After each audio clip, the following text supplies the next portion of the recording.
मराठा आंदोलकांचं 4 जणांचं शिष्टमंडळ मातोश्रीवर गेलेलं आहे। उद्धव ठाकरेंच्या भेटीसाठी हे शिष्टमंडळ मातोश्रीवर दाखल झालेलं आहे। शिष्टमंडळासमोर ठाकरे भूमिका स्पष्ट करणार असा सवाल आता उपस्थित होतोय। आंदोलनानंतर शिष्टमंडळ उद्धव ठाकरेंच्या भेटीला गेल्याचं समजतंय। या संदर्भात अधिकची माहिती देत आहेत आमच्या प्रतिनिधी जुई जाधव। जुई, मराठा आंदोलकांचं शिष्टमंडळ मातोश्रीवर गेलेलं आहे, त्यांच्यात काय चर्चा सुरू आहे?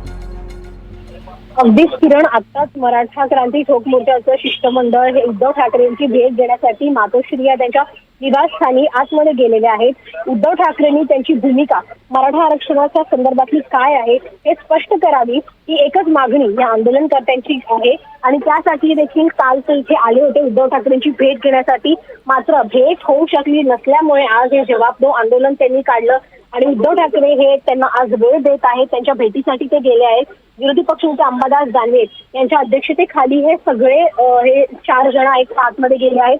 चर्चा सुरू आहे, उद्धव ठाकरेंची नेमकी भूमिका काय असणार आहे किंवा उद्धव ठाकरे हे त्यांना काय आश्वासन देतात हे ज्या वेळेला हे शिष्टमंडळ बाहेर येईल ते माध्यमांशी संवाद साधतील तेव्हाच स्पष्ट होईल। किरण, अगदी जुई, धन्यवाद तुम्ही दिलेल्या या माहितीसाठी।